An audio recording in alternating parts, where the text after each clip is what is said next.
Pues vamos a iniciar con el caso del paciente gástrico. Bueno, aquí como el doctor ya nos presentó, los ponentes.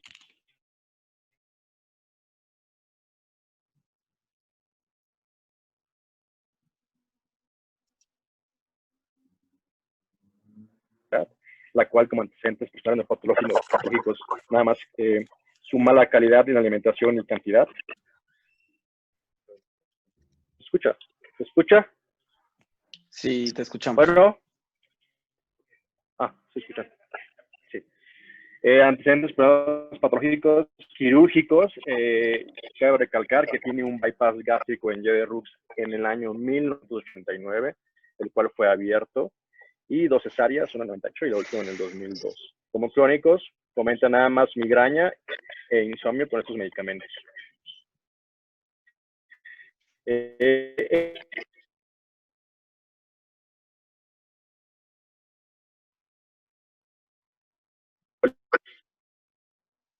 Que refiere 2 semanas previas a su primera valoración, agregando debilidad, disnea y epigastralgia.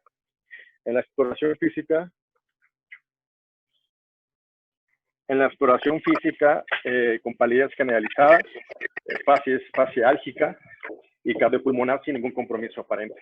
En el abdomen se encuentra con blando, depresible, con dolor a palpación en el epigastrio, sin ninguna evidencia de una irritación peritoneal. Lo demás de la exploración aparentemente de normal. De una úlcera gástrica, ya sea de una úlcera marginal, como pantoprazol 40 miligramos y octreotide. Y sugiere realizar una endoscopía superior y una colonoscopia para obviamente evidenciar el sitio de sangrado. En la endoscopía superior se encuentra esófago normal, la unión esofagástrica normal y el pouch gástrico sin evidencia de huellas, la anastomosis sin una evidencia de una úlcera marginal y el trayecto intestinal que ella logra ver del de yeyuno, pues obviamente sin huellas de sangrado. Posterior a eso, pues decide hacer una colonoscopia, la cual también se encuentra normal, y ella logra introducirse hasta ilion terminal centímetros sin encontrar sangrado aparente. En este momento, pues la doctora insiste en realizar una exploración de intestino medio, la cual pues, sí, el paciente la manda a su casa con el manejo médico y la programa 2 días después. Pero al día siguiente la paciente inicia con melena y hematoquesia, lo que obviamente llama la atención, se interna, porque al ingreso al hospital pues ya lleva con una inestabilidad hemodinámica importante, con la presión arterial en 170, una presión media en 73 y una frecuencia cardíaca de 135. En ese momento se realizan los laboratorios donde evidencia 8 de hemoglobina y insiste en la enteroscopia de doble balón y en el procedimiento que dura aproximadamente 3 horas y media se transfunden 2 paquetes globulares. Este es el video de la enteroscopia. Aquí ella comenta que no logra identificar el asa biliar. Realmente eso es como un hallazgo, no se dan cuenta.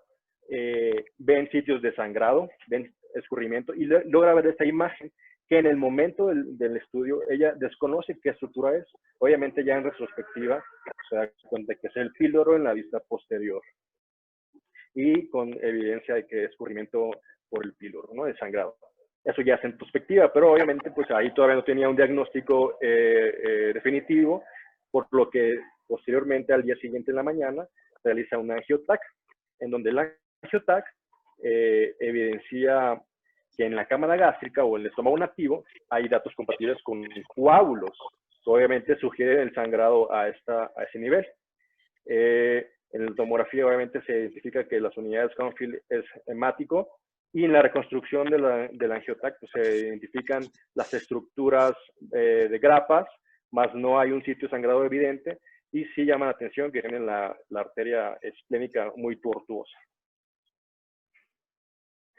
Y es en el momento en que se nos consulta a nosotros como cirujanos y pues valoramos un abordaje laparoscópico transgástrico para identificar el sitio sangrado y si era posible, pues obviamente yugularlo, ¿no? Esa es la cirugía una cirugía hace 30 años con adherencias epiplón-pared, órgano-pared, pared. Se identifica un órgano que obviamente sospechábamos que era el estómago y necesitamos la disección completa para, pues obviamente, hacer nuestra gastrotomía, ¿no? Una vez que ya hicimos la disección completa de las adherencias y teníamos el órgano, pues por decir, libre, se realiza un estudio transoperatorio, que es una endoscopia transoperatoria, para identificar obviamente el post estómago nativo, y con esto pues no equivocarnos. Se identifica el sitio del estómago nativo donde podemos hacer la gastrostomía, se hace la sutura para fijar el tubo, y al momento de hacer la gastrotomía, pues con evidencia de mucho sangrado, aquí lo van a lograr ver.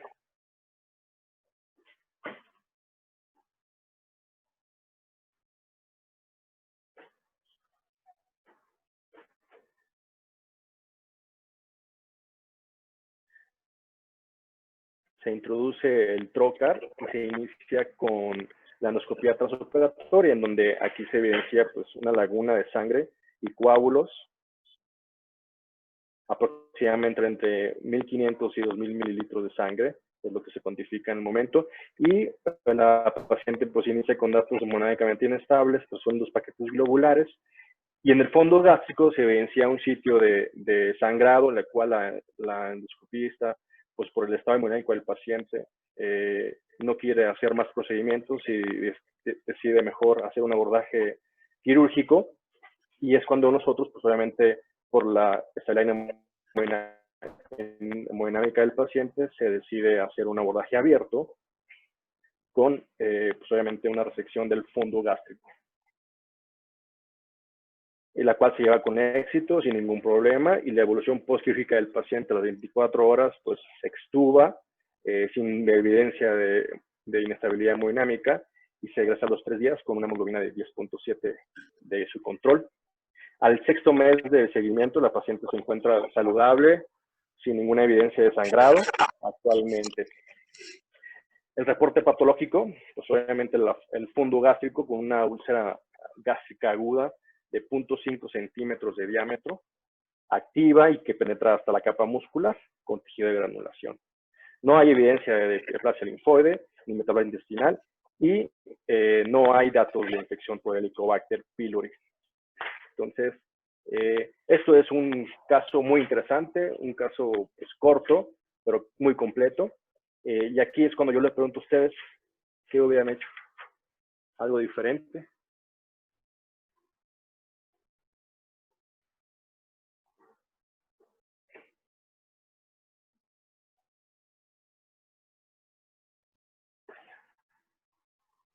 ¿Alguien de los residentes de otras sedes que quieran hacer algún comentario del manejo habitual del sangrado tubo digestivo en su centro?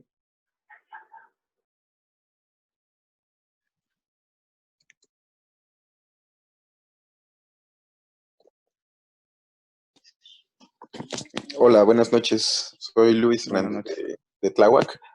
Pues Hola, el abordaje y el manejo es básicamente el mismo, ¿no? O sea, es conservador e investigar las causas. Y en este caso, pues la inestabilidad hemodinámica de la paciente fue la que los llevó a realizar la laparotomía de urgencia. Entonces, realmente, o sea, no creo que haya mucho que discutir. Creo que fue la acción adecuada.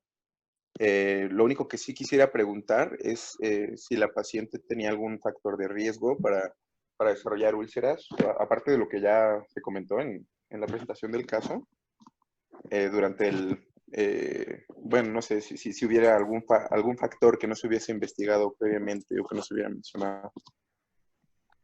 No, la verdad es que se comentan nada más los antecedentes de importancia de la paciente, no tiene otro antecedente. Tampoco se desconoce el tipo de cirugía que se hizo al principio, hace 30 años, y obviamente no tiene tabaquismo positivo, no usa AINES, no usa drogas ni esteroides, entonces no tiene ningún antecedente de importancia o importante para desarrollar una úlcera.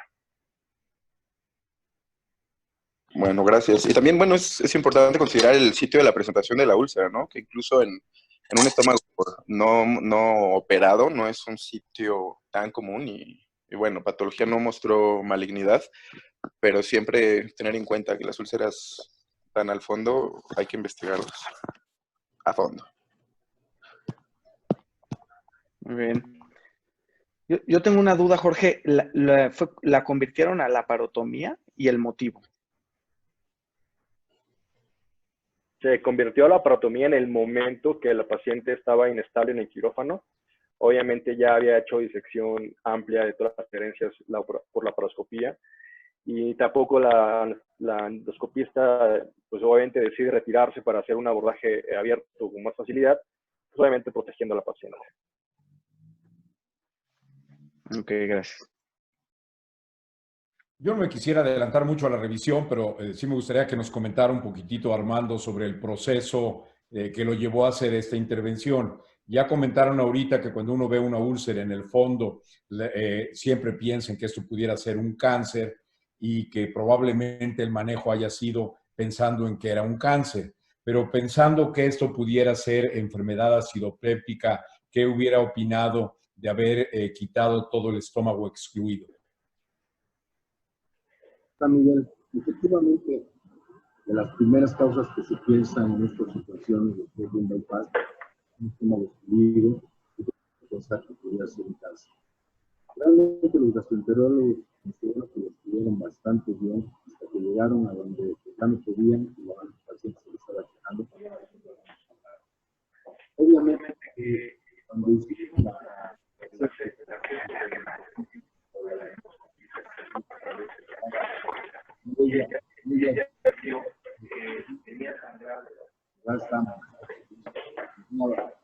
Se te oye muy poquito, Armando. A lo mejor si te puedes acercar tantito el micrófono.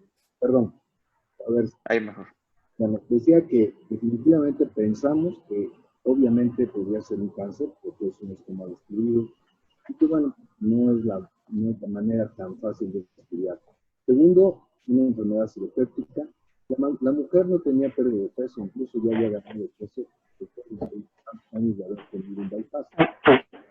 Cuando llegamos al caso, pues obviamente nos hablaron cuando la mujer tenía ya una la tuvimos que confundir durante el postoperatorio, se hizo el formato. Cuando llegó y vio la doctora que hizo esto en el sitio de grapas que estaba saliendo, ella nos declaró como muy competente, pero dice, creo que vamos a perder más tiempo si es que estamos intentando poner grapas, meter argón. Por eso fue que decidimos quitar la parte esta donde estaba saliendo. Efectivamente, mandamos la pieza a patología, donde puede tener a cáncer, y entonces nos quedamos solamente con la idea, mejor dicho, hicimos, aquí se acabó y quitamos lo que ustedes vieron de la pieza, quitamos casi todo el sinus. No sé si conteste tu pregunta, Miguel. Sí, no, desde luego. Gracias. No sé. ¿Puedo opinar? Por supuesto. Mire, yo creo que el manejo que hizo el grupo de Armando fue el adecuado. Yo tuve la oportunidad de tener un caso semejante hace 7, 8 años, muy parecido, un chico con bypass abierto 10 años antes. Les soy honesto, en aquel tiempo llegó con sangrado, le hicimos endos, colon, todo limpio, todo bien, le dimos manejo, resolvió y volvió como a los mes y medio con sangrado muy importante. Y tomamos la decisión de entrar directamente y hacer una endoscopía transgástrica, como lo hicieron ustedes.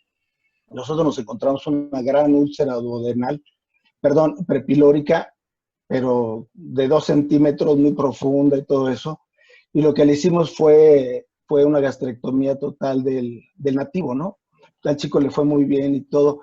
Yo lo que comentaba en el chat ahorita es que la enteroscopía con doble balón realmente es un procedimiento que nos hace perder mucho tiempo y nos va a aportar poca posibilidad de manejo. Yo, seguramente por el antecedente de la experiencia del caso previo, iría directamente a hacer una endoscopía asistida por laparoscopía, ¿no? Nos acorta los tiempos, sobre todo en pacientes que están sangrando. Si recordamos, nos dijeron que 3 horas después del intento de la enteroscopía decidieron salir, ¿no? Entonces, mucho tiempo perdido y poco el beneficio que nos aporta. Pero yo creo que felicidades, Armando, la resolución fue muy buena, ¿no? Muchas gracias, doctora Cebes. Eres mi amigo.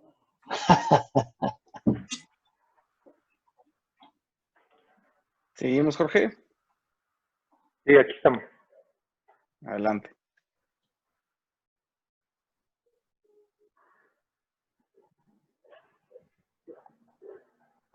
Ahorita sigue Óscar Alarcón, que es el que va a hacer la revisión bibliográfica y nos va a presentar algunos.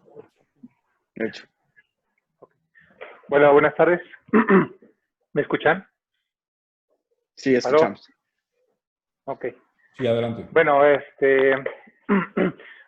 nos tocó hacer la revisión bibliográfica en literatura blanca indexada y en efecto no encontramos tantos casos similares. Lo que llegamos a encontrar fueron 3 reportes de caso en 2 revistas diferentes. Y bueno, vamos a comentar lo más relevante de cada uno de ellos.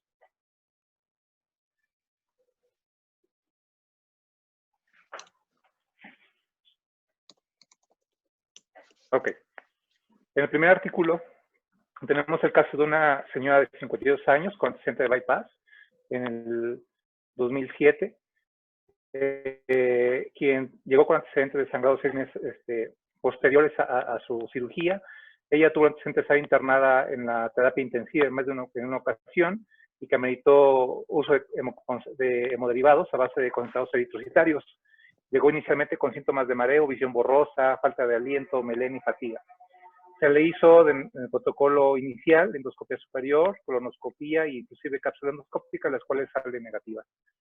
La enteroscopía reporta una úlcera duodenal de 1 centímetro con un vaso visible, la cual se encuentra también, además, se encontró en el estómago excluido una mucosa eritematosa friable, ectasia vascular y negativa a Helicobacter pylori.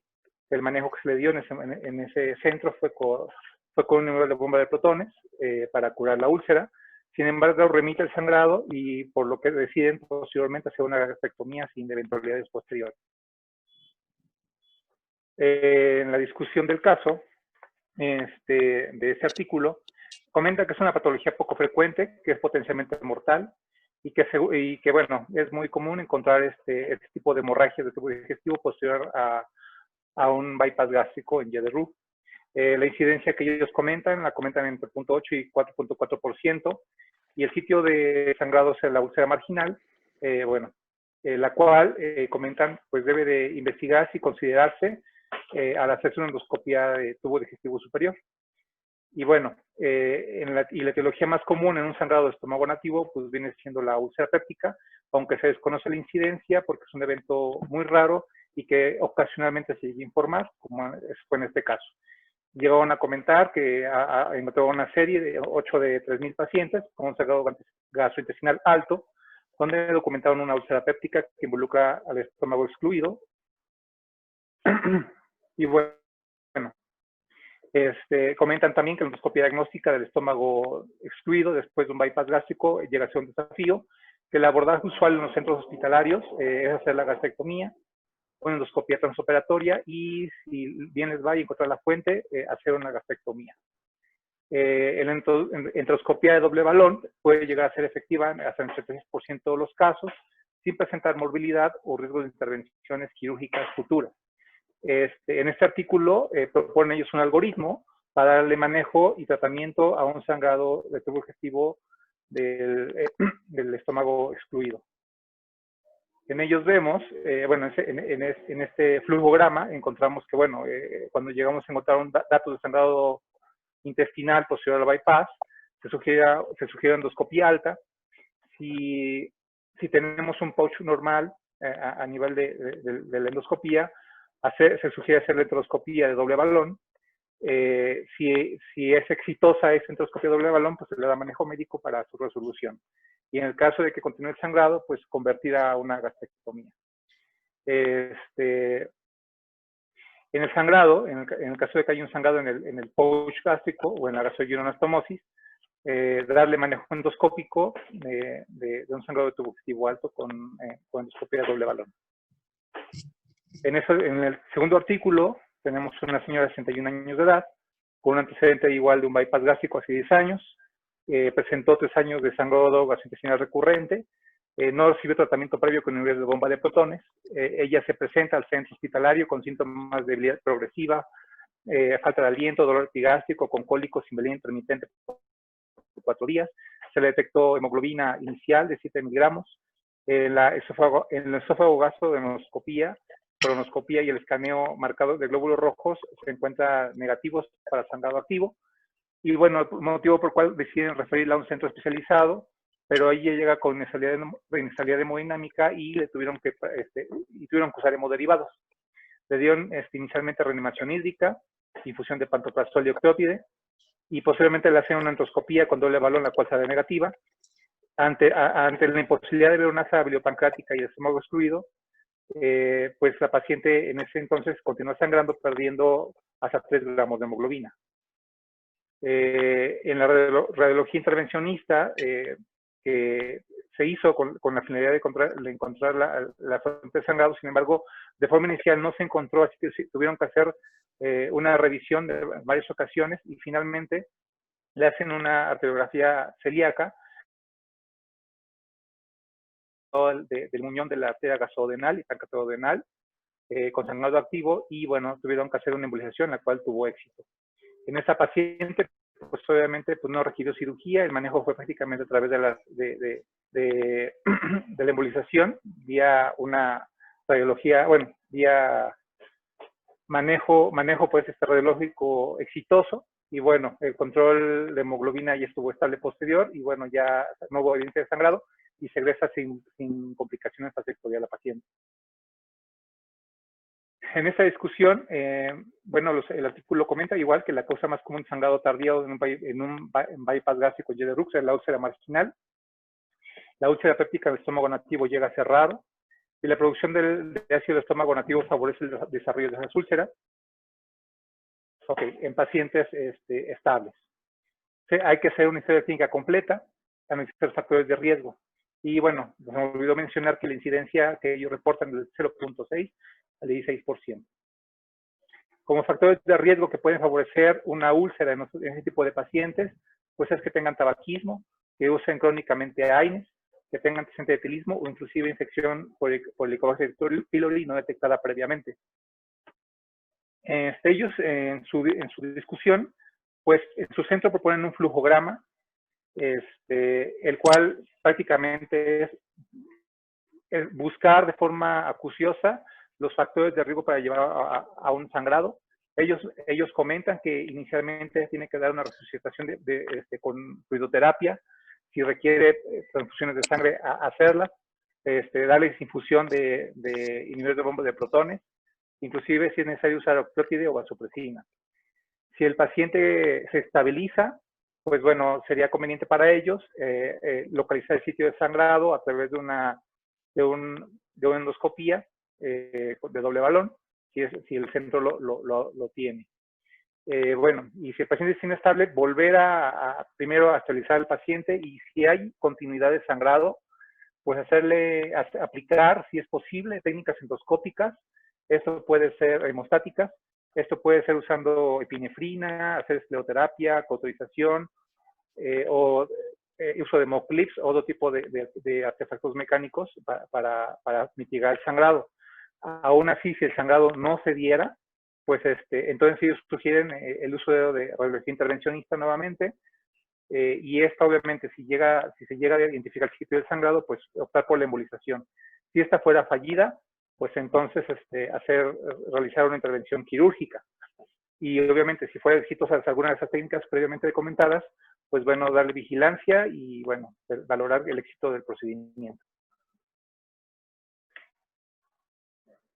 El éxito de la embolización transarterial aguda, no varicial, puede ser, lo han reportado hasta un 63 o 97%, sobre todo cuando el sangrado es intermitente.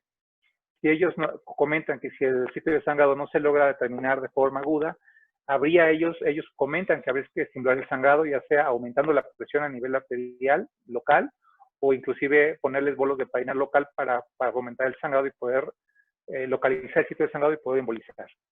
En pacientes inestables, obviamente, se vuelve a repetir, la resucitación agresiva, el uso de hemoderivados, inclusive ellos comentan que hasta pueden usarse más de 6 concentrados eritrocitarios antes de valorar si se puede llevar a cirugía. Lograr la salida del paciente y, bueno, usar la embolización. La cirugía inmediata, ellos comentan que muchas veces, cuando no se localiza bien el sitio del sangrado, puede ser una cirugía que puede ser infructuosa y que, bueno, puede también cambiar el pronóstico de la enfermedad. Y bueno, ellos también apuestan en que ellos, un sangrado agresivo o una hemotransfusión con varios paquetes globulares puede ser segura antes de someter al paciente a una cirugía. En esa tercera revisión tenemos un señor de 52 años, igual con antecedente de bypass gástrico en el 2009, que tuvo posteriormente 2 reintervenciones por hernia interna en el 2009 y el 2014, y quedó con una secuela de hernia ventral. El paciente perdió en 18 meses 74 kilos posterior a la cirugía, y bueno, con referente a su padecimiento actual en esa ocasión, él ingresa con 2 semanas con melena y dolor epigástrico 2 semanas después de su ingreso, que era intermitente. La endoscopía también se le hizo inicial, fue negativa. Se le hizo una tomografía abdominal simple, en la cual detectaron rezos hemáticos, y bueno, y detectaron también sangrado cerca del asa común, cerca de la anastomosis. Ya se tuvo que el paciente que derivaron a un centro especializado, donde le realizaron una nueva endoscopía, donde no evidencian sitio de sangrado activo en el pouch gástrico ni en la masa alimentaria, hasta la anastomosis regional. Para ese entonces, el IMC por el que ingresa a ese centro hospitalario fue de 21.9, con una pérdida de exceso de peso en ese entonces del 97%, y lo único que llamaba la atención era su hemoglobina de 8.9. Inicialmente, el paciente evoluciona de forma estable. Sin embargo, al 6º día, el paciente presenta taquicardia, hipotensión y dolor súbito abdominal, sin melena, con un control de hemoglobina de 6.9, por lo que tienen que transfundirle 2 paquetes globulares. Y bueno, se le hace una tomografía doble contraste en ese nuevo centro, donde le encuentran una hemorragia en fondo gástrico, la cual es señalada en la imagen de la derecha con una flecha roja. Por lo que deciden en ese centro hacer una laparotomía diagnóstica, encontrando adherencias gastroesplénicas y gastrodiafragmáticas.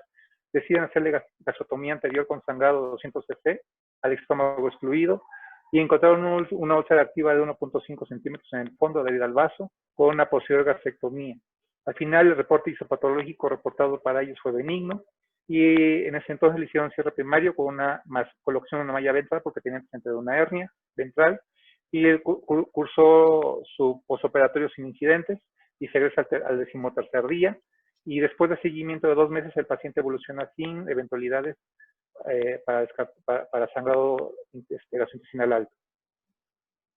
Y en la discusión de este artículo, el sangrado tardío, pues bypass, es una complicación igual. Lo más común que se ha reportado son las úlceras marginales, que también volvemos a coincidir entre el 0.6 y el 10%, y que eventualmente más de estos sangrados, pues los centros optan por mandarlos a endoscopía para determinar el sitio de sangrado. Cuando el sangrado proviene de la área bilipancreática, regularmente es rara. Si llegan a encontrar ocasionalmente úlceras duodenales, y obviamente eso dificulta su acceso. También se ha comentado que la gastrostomía percutánea, guiada por ultrasonido, tomografía, la gastroscopía, la laparoscópica o la enteroscopía pueden ser alternativas útiles para hacer diagnósticos terapéuticas, pero bueno, su utilidad práctica pues puede ser controversial. La endoscopía intraoperatoria de estómago nativo generalmente nos permite dar una visualización gastrodenal potencialmente curativa. Y la angiotac, el escaneo de glóbulos rojos con Tectino 99, la angiografía celíaca, no llegan a ser concluyentes para un sangrado intermitente. O sea, no pueden en ocasiones detectarse. La embolización arterial selectiva puede ser una excelente alternativa hemostática en caso de que la endoscopia falle. Y bueno, a final de cuentas, el procedimiento quirúrgico es el manejo definitivo. En las conclusiones finales, la hemorragia del estómago nativo es una entidad rara y poco documentada. Se debe realizar siempre al paciente hemodinámicamente antes de hacerle cualquier estudio diagnóstico y terapéutico, y se debe protocolizar el origen del sangrado con búsqueda y manejo inicial endoscópico con materiales hemostáticos. En caso de que la endoscopía sea fallida y que no hay inestabilidad hemodinámica, hay que considerar el uso de radiología intervencionista en aquellos centros que tengan acceso a ellos, porque obviamente pues, no en todos los centros hospitalarios, sobre todo en este país o en Latinoamérica, pues lo tienen las 24 horas o inclusive nunca. Y en caso de tratamiento fallido o inestabilidad del paciente o que requiera más de 5 concentradores eritrocitarios, pues hay que considerar el uso de una cirugía resolutiva. Esta puede ser laparoscópica o abierta, dependiendo del adiestramiento del cirujano. Sería todo. Muchísimas gracias. ¿Sí me escucha? Sí. Escuchamos perfecto. Muchas gracias por la sesión. Creo que muy ¿Aló? ilustrativa. ¿No nos escuchas? Oscar. Tenemos un poquito el sonido en la otra. Bueno, pues no sé, lo único que podríamos decir, ¿tienen algún comentario, algo que agregar, aparte de los comentarios del doctor Aceves? ¿Alguien que tenga pues, algo que agregar, que nos quiera criticar o decir algo al respecto? Doctor Castillo, en el chat, desconozco el nombre porque dice iPhone, pero preguntan que si creen que pasó a lo mejor mucho tiempo en lo de las endoscopías y a lo mejor entrar de manera quirúrgica de inicio. ¿Qué opinan ustedes? ¿Qué opinan los otros residentes? Pues me gustaría que opinaran los residentes. Yo te podría decir que sí creo que pues no era un caso primario de nosotros. Nosotros fuimos interconsultados cuando ya pues la situación de la paciente estaba un poquito más crítica y pues entramos ya al quirófano e hicimos todo esto.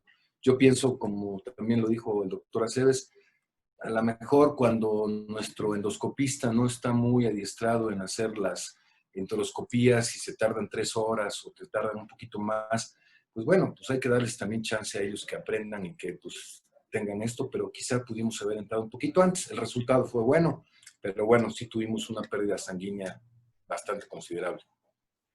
Sí. La otra pregunta fue la de considerar la gastrectomía total, que creo que ya la hizo el doctor Herrera. Entonces, eso nada más. Yo sí quisiera hacer el comentario de que el algoritmo de sangrado de tubo digestivo es finalmente el mismo, aunque tenga una cirugía bariátrica. La estabilización, los inhibidores de bomba, intentar primero el manejo endoscópico, eso está bien comprobado que es mejor. O evidentemente en bypass esto necesita o requiere enteroscopía de doble balón principalmente, y esto es tardado a veces y con índices de éxito a lo mejor no iguales a los de la endoscopía superior, pero sí es parte del algoritmo, seguido de intentar angiembolización y cirugía. A lo cual, esto en relación al retraso en tratamiento, yo creo que se hizo el protocolo que se debe de hacer y es adecuado.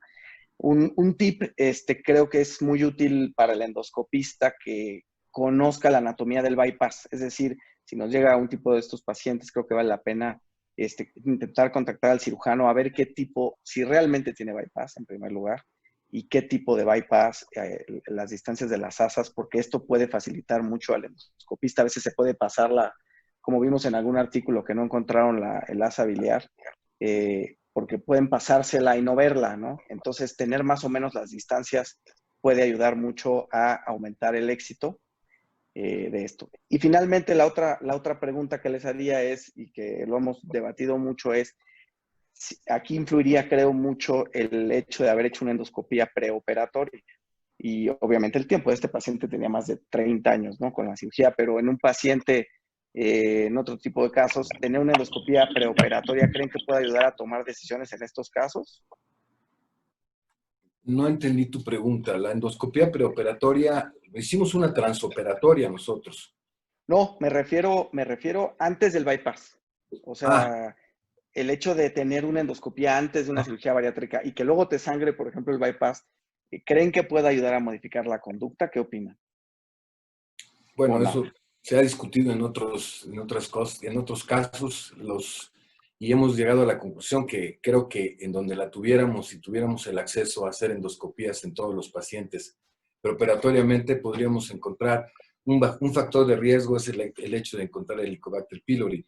Y otro de los factores es que pues, si encontramos una enfermedad acidopéptica en el paciente o ya unas úlceras francas, una gastritis, bueno, creo que sí ayudaría. Aquí lo malo, por decir algo malo, bueno, es cuando, si trabajamos en un hospital pues, que tiene todos los recursos y que pues al paciente no le sale tan caro, pues yo creo que eso está muy bien. Pero cuando trabajamos en situaciones en el medio privado, híjole, aumentamos un poquito los gastos y tú sabes esto también, aquí trabajas en el mismo hospital que nosotros. Gracias, doctor. No sé si alguien quiere opinar. Doctora Aceves.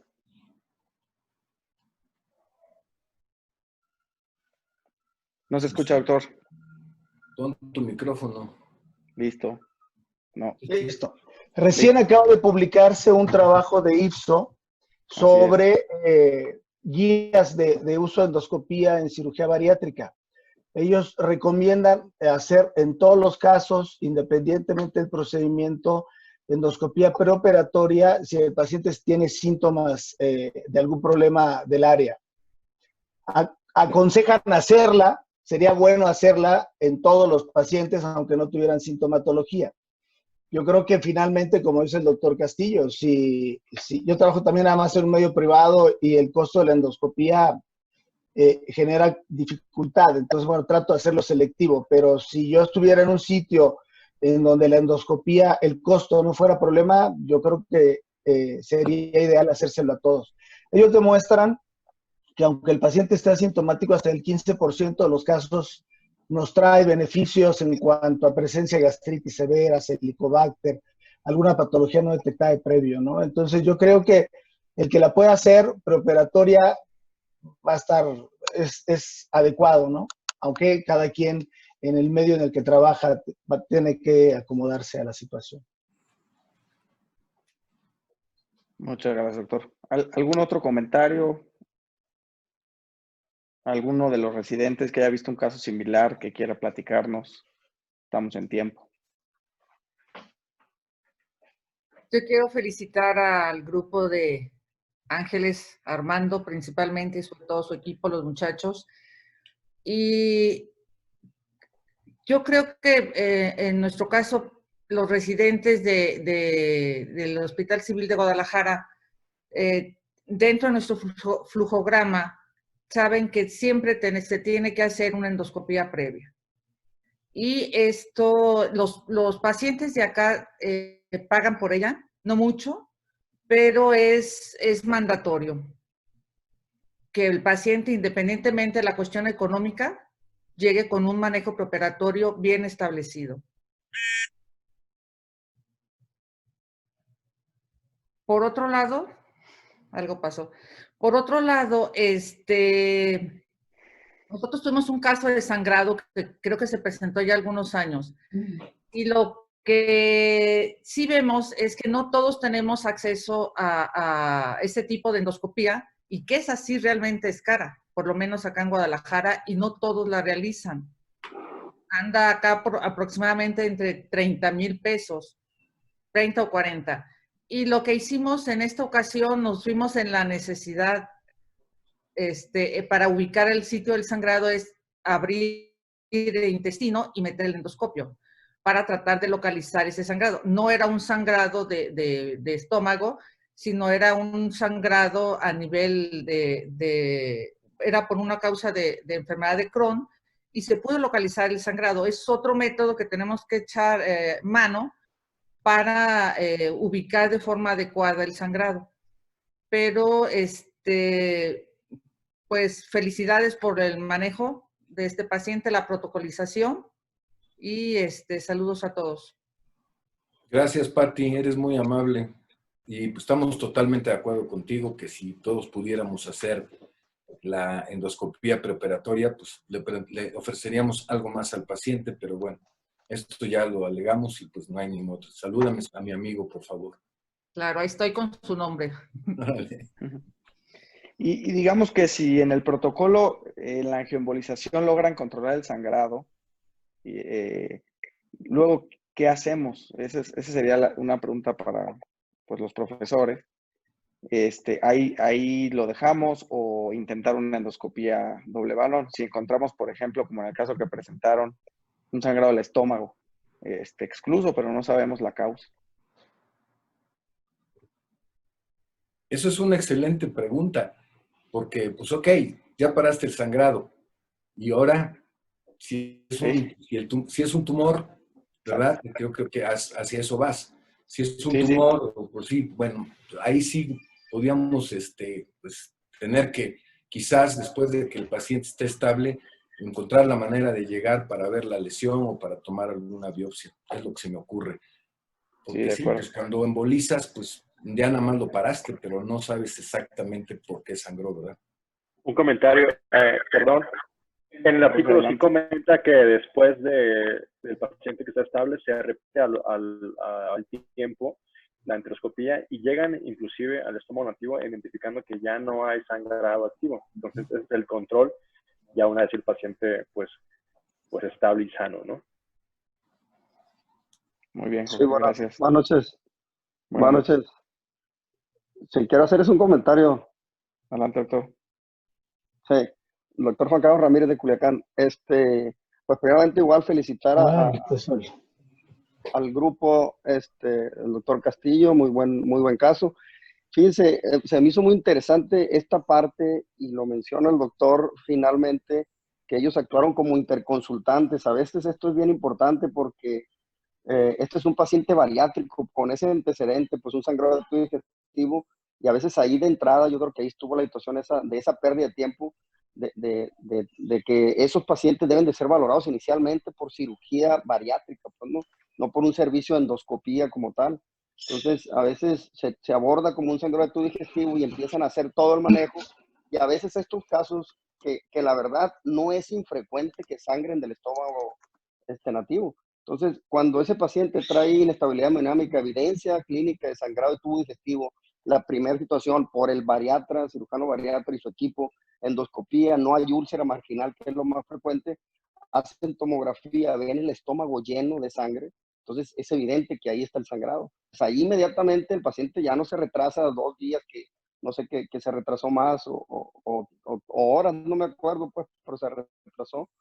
Finalmente, ese paciente manejado inicialmente por el Departamento de Cirugía Bariátrica y Endoscopía a la par, ahí se hubiese podido, seguramente, así lo hubiera decidido el doctor Castillo y muchos, un paciente con evidencia de esa tomografía de evidencia de sangrado, hacer una laparoscopía diagnóstica y terapéutica, y allí mismo utilizar el recurso por nosotros como cirujanos bariátricos de la gastro por el estómago, de la endoscopía por el estómago, ¿no? Es nada más evidenciar sí o no úlcera duodenal. No hay úlcera duodenal, hay evidencia de sangrado en el nativo, hay que quitar todo el estómago. Entonces, seguramente si hubieran tenido este algoritmo de manejo en el hospital, un paciente bariátrico con sangrado digestivo que hubiera sido valorado por el Departamento de Cirugía Bariátrica, yo creo que hubiera sido mucho más provechoso. Gracias, doctor. Sí. ¿Algún otro comentario? ¿Preguntas? Doctor Castillo, si gusta concluir. No, pues nosotros estamos a sus órdenes, creo que todos aprendimos. Para nosotros fue el primer caso que nos enfrentamos y pues, como dice el doctor, pues nosotros fuimos interconsultantes y cuando fuimos interconsultantes la paciente estaba en terapia intensiva. Entonces, pues sí, para nosotros fue muy evidente que el estómago estaba lleno de coágulos, pues el sangrado venía de ahí, ¿verdad?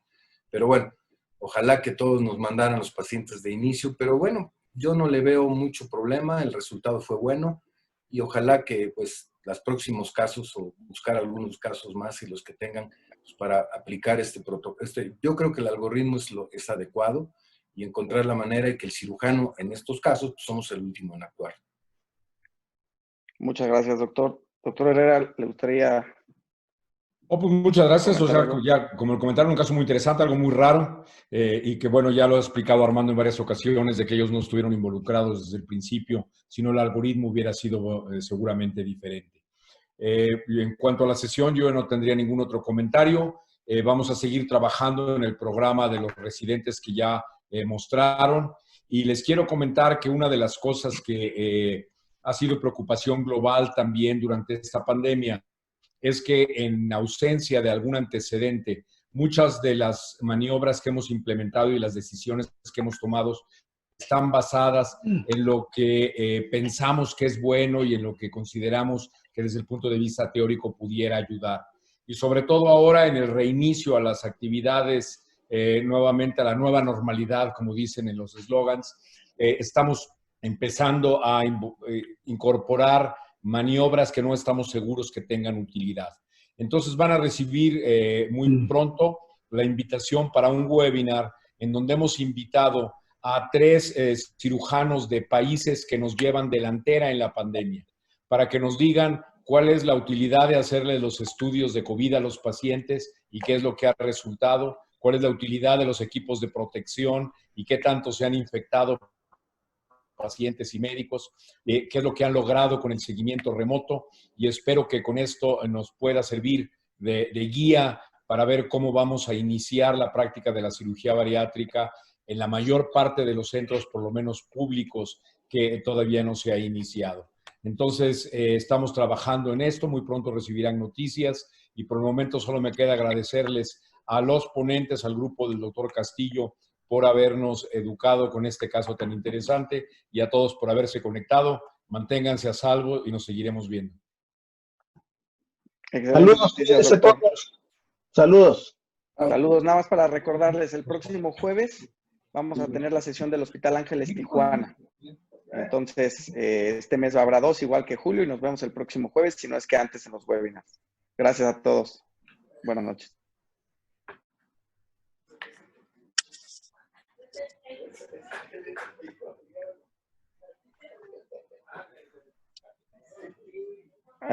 La próxima sesión, miren, el otro caso de sangrado úlcera marginal. Nos vemos el jueves. Buenas noches. Buenas noches. Gracias, doctor. Buenas noches. Hasta luego, bye. Muchas gracias, Hasta luego, Flor. Bye. doctor. Buenas noches.